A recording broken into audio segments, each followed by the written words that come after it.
Welcome to Crash Concepts, where the economy, energy, and the environment are explored.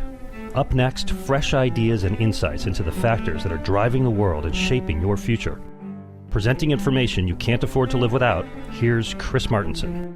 Welcome, everyone, to this Featured Voices podcast. This is being recorded on February 5th, 2019, and I am your host, Chris Martenson.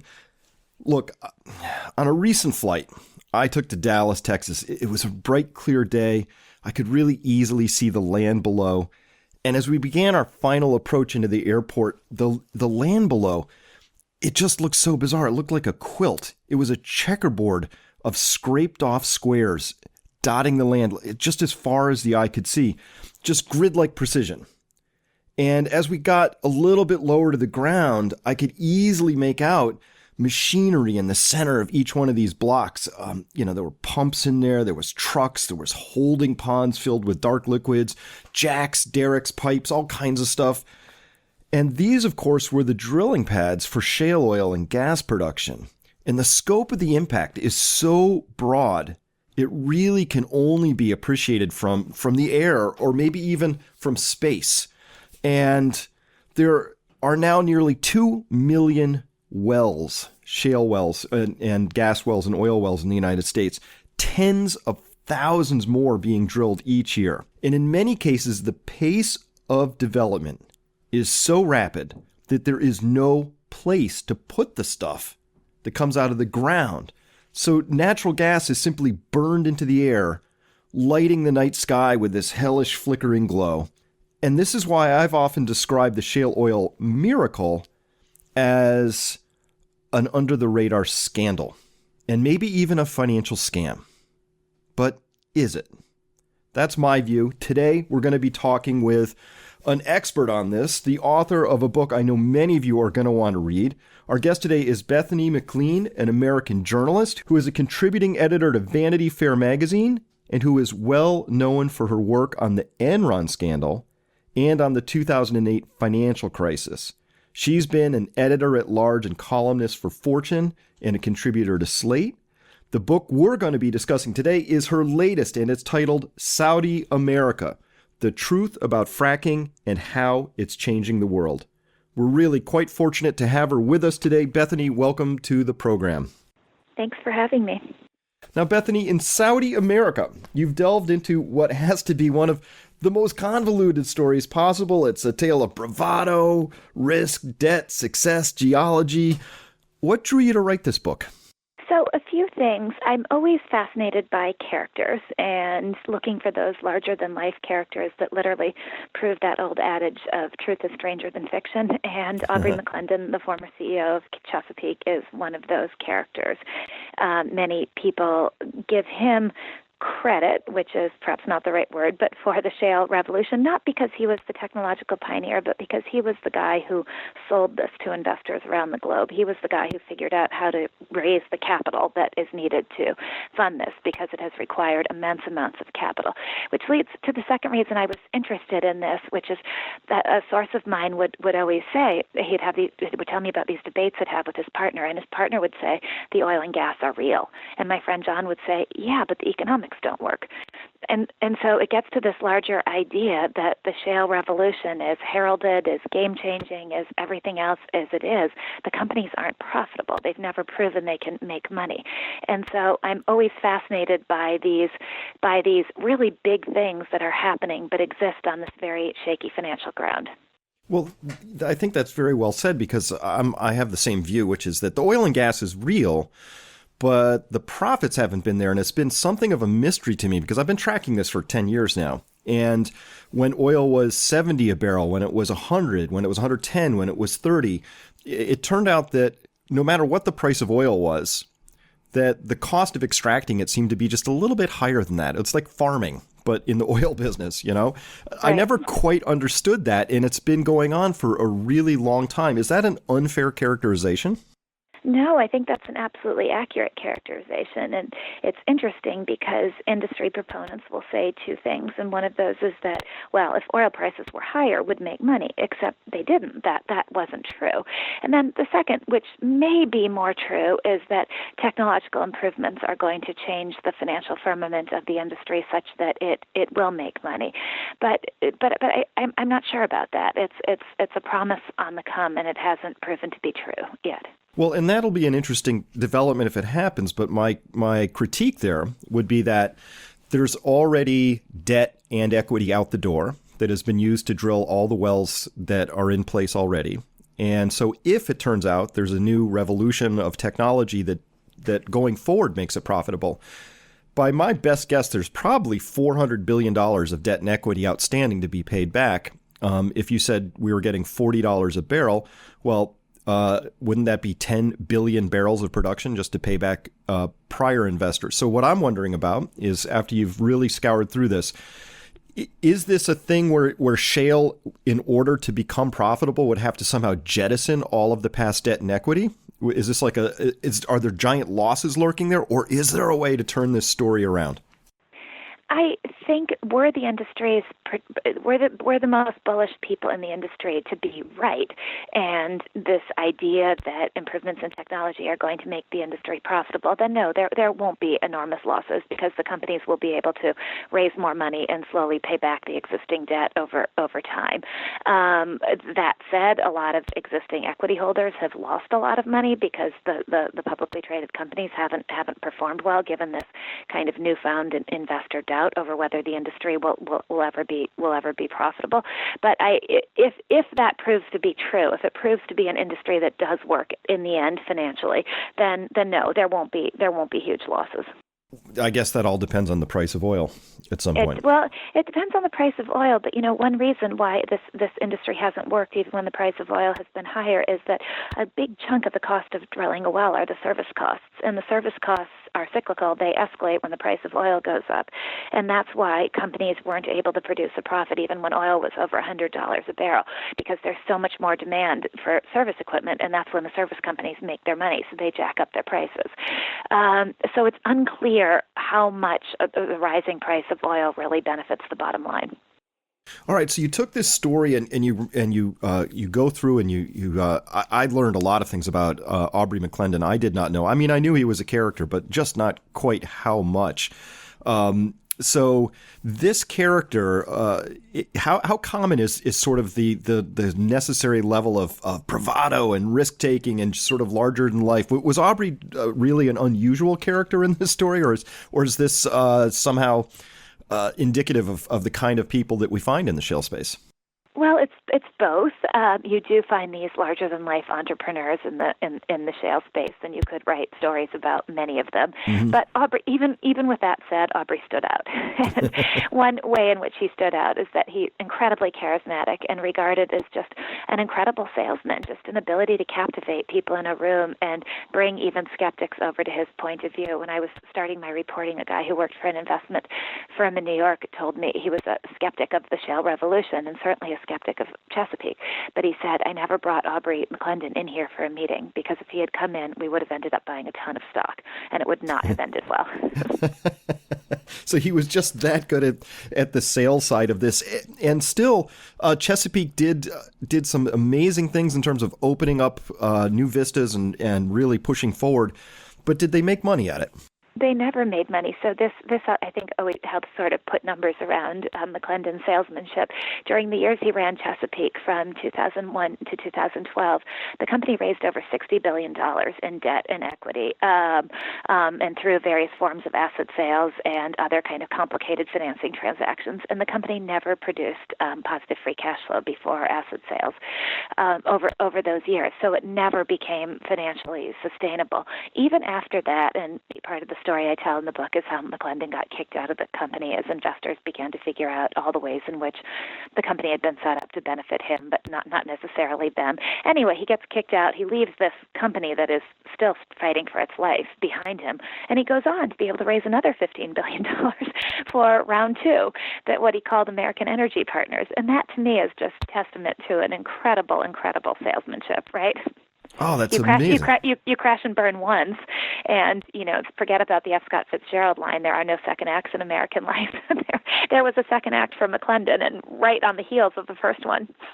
So let's talk about that for a minute, because raising $15 billion is not easy. But there's, as I started, I mentioned, this is a tale of bravado. It's risk, it's debt, it's all this other stuff, geology. But it also seems to be true that central banks have to factor in here to some extent, because if they had not flooded the world with money and driven what we call yield-hungry investors, including pensions and endowments and other normally risk-averse players, to have to chase yield, they may not have chased the shale debt directly, but because of what they were chasing, that other money came to shale. It was just flooded with money. Is this story possible without the great financial crisis as the mother of the liquidity? No, it actually isn't. I found this really interesting research report by a guy at Columbia's Energy Institute, and he says the real catalyst of the shale revolution was the financial crisis and the era of unprecedentedly low interest rates that followed. And that had two effects. One was that it made debt cheap, and so these companies that are heavily dependent on being able to raise capital could raise debt at low prices. And without that, I'm not sure there would have been a shale revolution, because they needed such immense amounts of capital to fund their drilling. But it had a second impact, which you get to, which is that when pension funds were no longer able to earn a return in traditional fixed income markets, they've increasingly put their money into riskier assets, like hedge funds that invest in credit and private equity firms. Those entities, in turn, have increasingly invested in shale. So I got an estimate from one source that said a third of the fracking being done in the country today is being done by private equity-backed companies. And so you've had these really sort of derivative effects of the era of low interest rates too. Well, now that's interesting. So this is something I was unable to divine, and I'm hoping you can shed some light on this. 2015, oil prices collapsed in 2014. So 2015-16, I was reading about billions and billions of restructurings and wipeouts, and I forget, I lost count, 80, 90 companies filed for bankruptcy. Yeah, I think more like 150. It was a lot. It was a lot. I lost count. But you know what I never quite heard, Bethany, was who actually ate those losses? Who was holding the bag in that story? Well, so in some cases, debt investors were holding the bag, but people made so much money in other areas that they didn't turn back from shale despite that. And private equity firms are often able to do restructurings in ways that, under the surface, make money for them, even if it looks like a wipeout on the surface.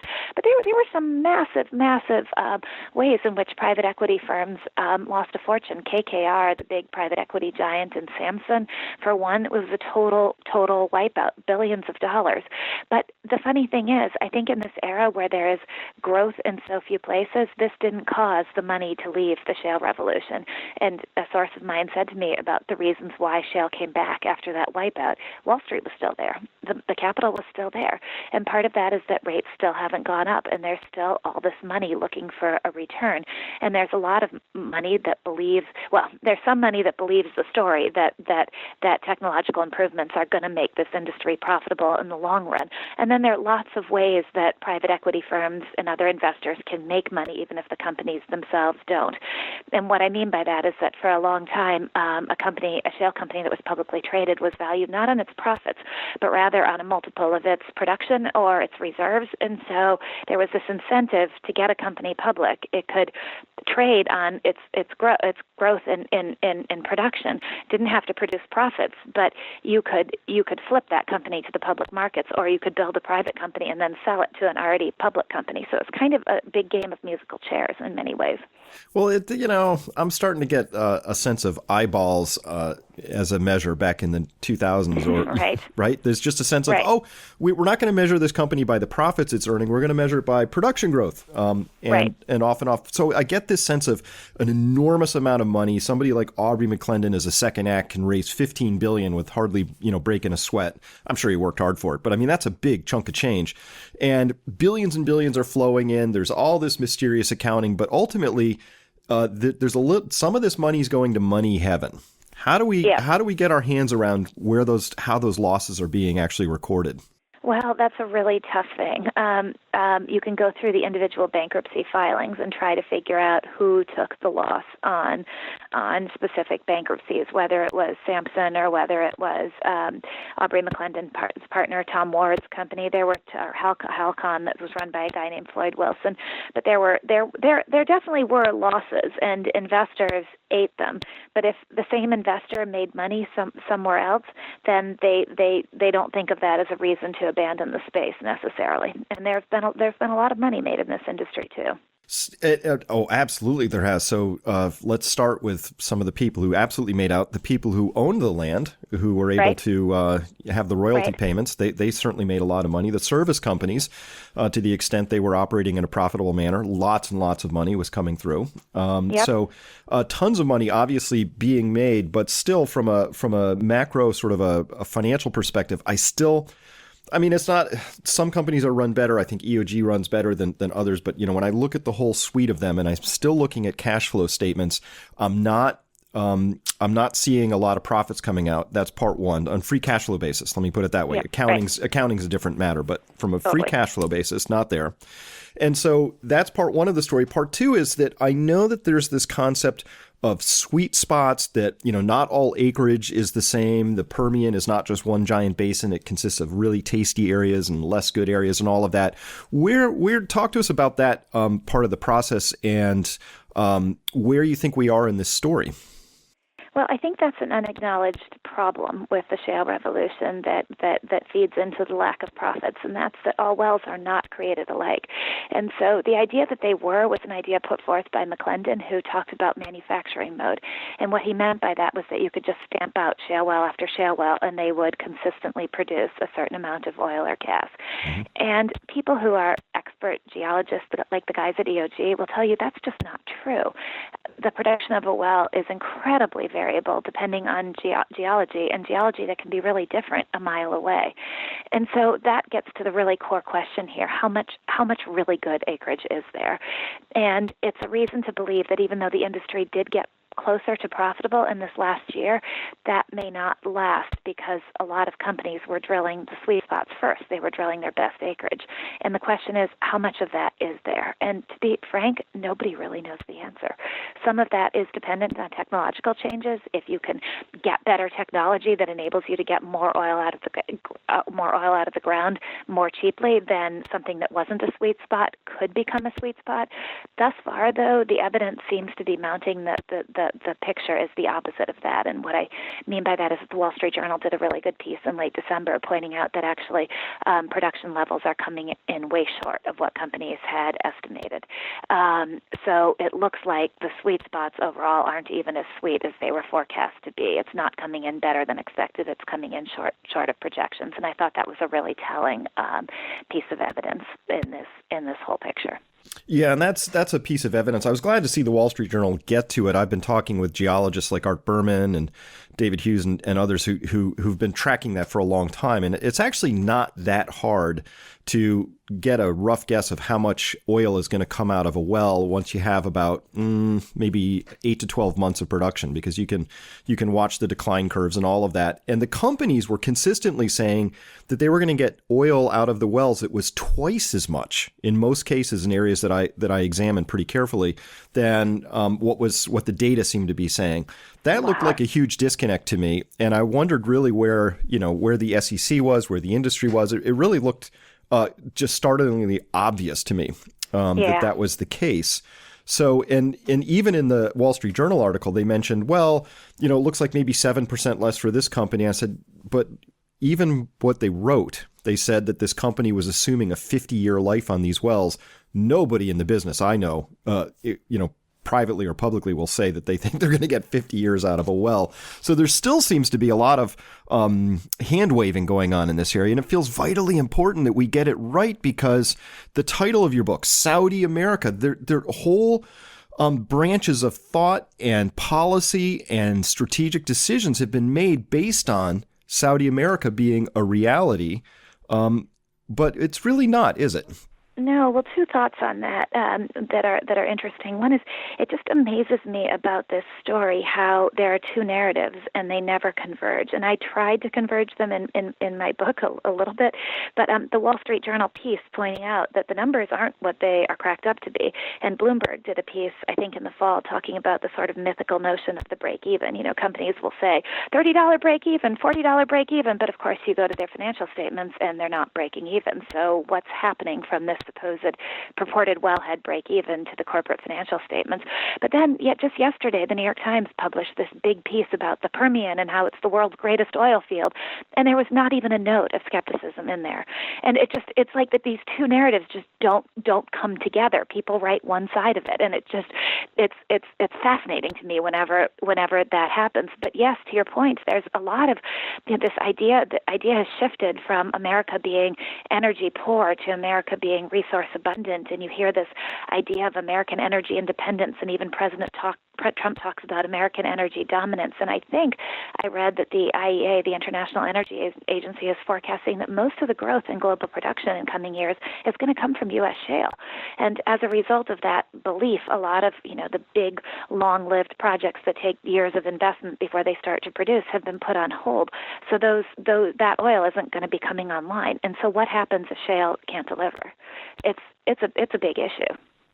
Well, it really is, and it's you've touched on what I think is one of the more underreported aspects of all this, which is that those other global oil projects, deep water, heavy, expensive stuff, they just haven't been done. There's about $1 trillion missing of FID projects out there in major oil, and because everybody's sort of we'll just turn to shale, I guess. Right. But shale may come and go. So prediction time for me, if we suddenly saw interest rates go up, say a couple more percent here, and we saw oil stay at 50, I think the shale companies would be out of business. Yeah, I think it would put a lot of pressure on them. And I think already we're at an interesting time in the business. There was an interesting piece, I think it was written in Zero Hedge. I'm not positive now, but it was pointing out that private equity money has gotten stranded in shale because the public markets are no longer that tolerant of these companies. There became a big push over the last few years to show returns, and investors stopped being willing to reward them for production growth. And so that private equity gravy train of funding a company and taking it public based on production numbers is done, at least for now. And if that ends, I think there's a lot of risk.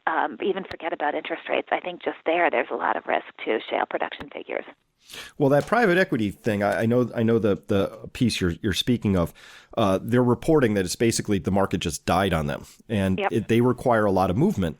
So they like to have that money always be in motion, and they bring the money in, and they get these projects going, and then they sell it off, and they keep it moving. Once that market freezes up, and you're just down to being in the business of running these companies, that's not what the private equity people are actually there to do. And so that's terrifying for them, is to be the person holding the bag. Like, now I got to run this acreage? Uh-oh. Right. That's not the way it was supposed to work, right? You were supposed to assemble a team, like in the case of this company, Double Eagle, that was backed by Apollo, assemble a team, have a couple of guys, and they usually are guys, go out and put together great packages of acreage and flip it for $3 billion to another publicly traded company, and everybody makes a fortune. And isn't that great? That's the way it was supposed to work, but the public markets are no longer cooperating. Well, Bethany, so I'm fascinated because along with Peter Elkin, you co-wrote Enron, The Smartest Guys in the Room, got made into documentary. Really nice piece of work there. You've written about the hidden history of the financial crisis, the U.S. mortgage giants. So you have a lot of experience in this financial arena, and particularly sort of how things can get a little fast and loose. When the story is raging. I imagine that when you got to looking at Saudi America, leaving aside the geology, but I imagine you found yourself on somewhat familiar financial territory. Somewhat, yes. I always try to be careful not to overreach. So while the skeptic in me would say this is headed to a bad ending, all companies in this industry aren't created alike. I do think there will be survivors. I think EOG, and ironically enough, EOG is the old Enron Oil and Gas. I know. Which is just funny, but the companies couldn't be more different. I mean, EOG has this, nondescript headquarters buried in this nondescript office building in Houston that clearly hasn't been updated since the 70s. They are, the embodiment of a cost-conscious, careful company. And so I think there will be survivors in this, right? I don't think it's a total industry wipeout, although even EOG had a slide in its last investor deck saying that at $50 oil, they were barely free cash flow positive. And if EOG can't make money at $50 oil, what's the talk about $30 break-evens? I'm sorry, I just keep going back to that because it's just so absurd to me. But I do, there is the possibility here of technological change, right? There is. That's real. It might be a pipe dream, but you can't predict it until it happens, and that's one thing that left me cautious about being able to predict that this was going to be some wipeout. On top of that, I did find it humbling to realize that the history of people trying to forecast the energy industry, everyone who's tried to do it has one thing in common, which is that they've been wrong. So this is an industry that over history has defied prediction and analysis.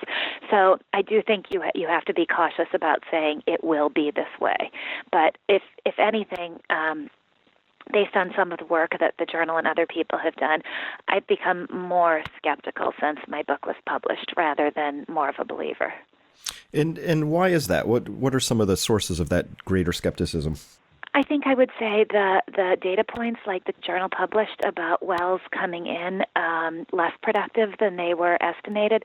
There's talk coming out of, if you talk to people who are on the ground in the Permian and other places, there seem to be limits to technology rather than breakthroughs in technology. And what I mean by that is there's talk with parent and children wells that if you drill wells too close to existing wells, you end up mucking everything up. And so, and there's talk from inside the industry that you can't just make a well longer and put more sand into it and get more out. It's not working anymore. So there's that, right? There's a little bit of skepticism on the ground that I'm hearing that makes me think maybe we're closer to technological limitations than we are to some gigantic technological breakthrough. I think on top of that, although my book is not environmental in the sense that it's a mini book, so there's only so much you could cover. I've been thinking a lot in the wake of that about, this, for one thing, this often repeated notion that, well, the only reason wind and solar are at all competitive is because of subsidies. Well, what about the subsidies we don't count that we provide the oil and gas industry? And I would say subsidies in the form of health care for people negatively affected by living next to fracking sites, water usage, which is going to be a huge issue for this country, and who has to fund the cost of what gets left behind if oil and gas companies go bankrupt, either because fracking doesn't work financially or because the era of renewables comes more quickly than we all expect. Who pays for the cleanup? And so if you think about subsidies in that broader sense, it's the argument that even on just sheer economic terms, that oil and gas are so much more economic than renewables. It's not as clear anymore. Well, absolutely. And one subsidy that I've been harping on for a while, I think it was 2015, Texas had sort of added everything up and said, look, we took in $1.8 billion in severance taxes off of the oil and gas business. That's awesome. But they also recorded about $4 billion of bridge and road infrastructure damage due to all these trucks, because a single fracking operation might have 1,280,000-pound trucks that have to visit it. That's just one. And wow. And so there's billions and billions of taxpayer dollars going into infrastructure build-outs.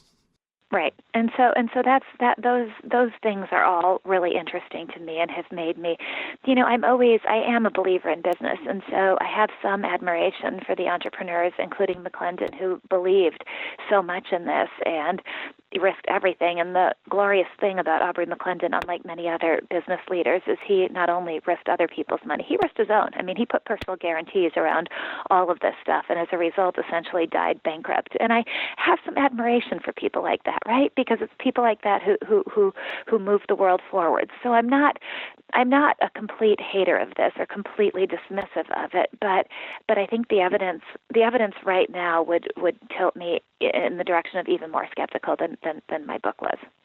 Interesting. My skepticism is rooted in the idea that traditional conventional oil wells were the things we first went after, and that's the cap rocks that and porous sandstones and things like that sat above the source rocks. Well, we ran out of that stuff, and now we're into the source rocks themselves. There is no pre-source rocks. There's no next in this story. Right. right? So we're going after this stuff, and I'm not a person saying we shouldn't go after it. We should do it. I think we should do it more carefully. I don't think we should be flaring so much natural gas into the night sky. I don't think we should be taking the flow back from this nasty soup of chemicals that they use in fracking and putting them into open air ponds to drift downwind. I think there's things we could do more carefully. But if we're going to use it, we should use it with the sense of, like any good business, you have a strategy and you say, where are we going? How are we going to get there? What's our vision? Right. What are the resources? Well, the oil and gas we have are the resources. What's lacking in this story for me, Bethany, is that vision that says, and here's what we're going to do with it. So in 2030 or 40 or whenever it runs out, this is the kind of country we have. It's got this kind of infrastructure, and here's how we move ourselves around and eat, work, and play. So I'm a critic because it feels like we're just doing it at breakneck speed. And so one of the things that really caught me was last year, Ford announced that, hey, you know what we're going to do? We're not going to sell sedans in North America anymore. We're just going to focus on SUVs and trucks. I think they bought into the idea of Saudi America so deeply that they completely reoriented their strategy. Just to pick on one company, tons of them have done it. Wow, that's a really interesting anecdote and quite frightening. And I agree with you. I ended my book with this observation from Charlie Munger, who, Warren Buffett's compadre, who actually has views on this. He doesn't come at this from a conservation standpoint. He comes at it from a practical standpoint, which is there still is no substitute for hydrocarbons in certain essential areas of modern life, like fertilizers. And what are we doing? Food security is a really important part of national security. So what are we doing drilling all this stuff out of the ground at this frenetic pace without any regard to what could feed our population in the future? And you're right, we're using source rock. There isn't a next, as you said so well. And that we're using it before other countries means only that. We're using it before other countries are using theirs. We've never had an energy policy in this country, but I also think our business world, our markets have become increasingly short-term oriented. So it's just all about making money today with not really any long-range planning of the sort that you mentioned, and I worry that will be a tragedy. I have the same concern, of course. And you mentioned that you had to leave out maybe some of the environmental considerations. What else did you leave out of this book that you kind of agonized over?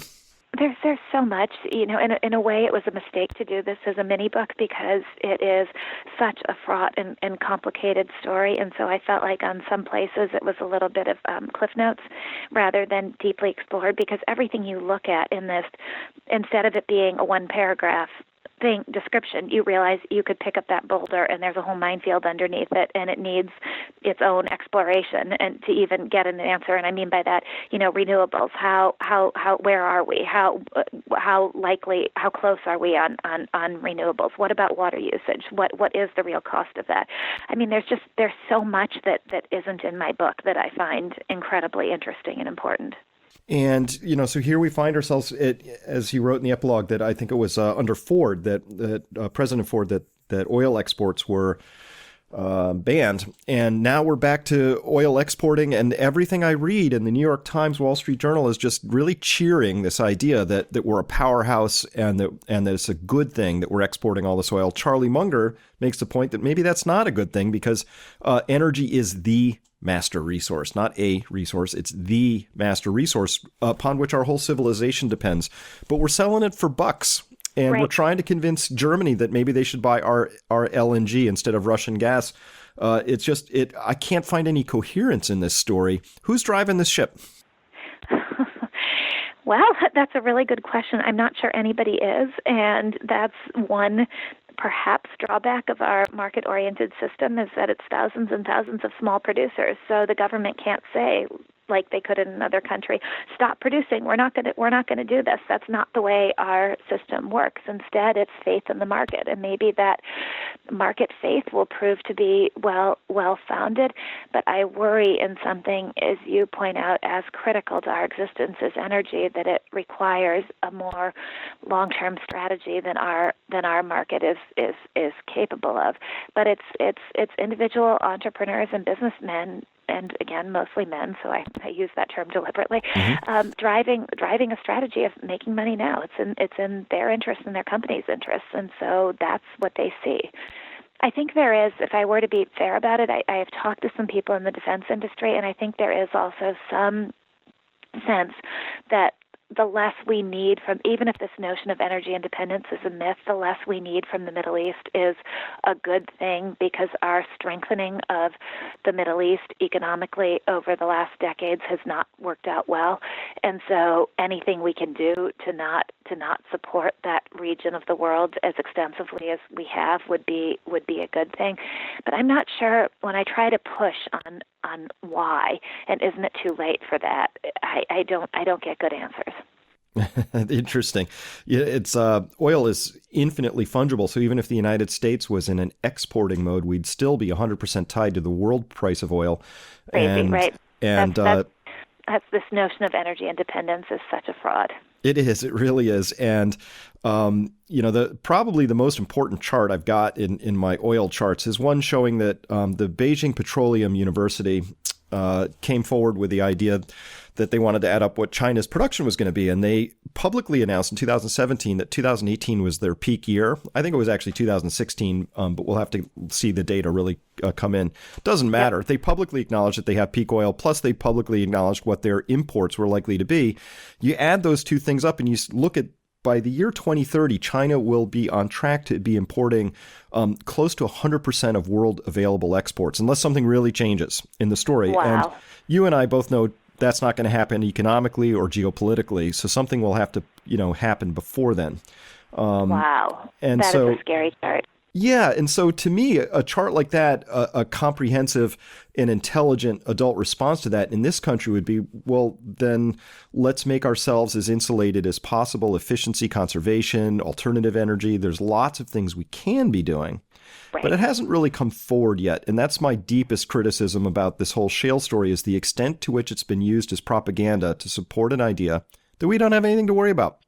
Right. I totally agree with you. That we're 100% aligned on that. And even if the shale revolution does prove to be real, and there are these technological advances, and we don't have anything to worry about, there's enough reason to believe that we do have something to worry about, and then the consequences are big enough that shouldn't we at least be planning for that? Shouldn't we at least have a contingency plan if this thing isn't real, right? Given the weight of evidence that it may not be.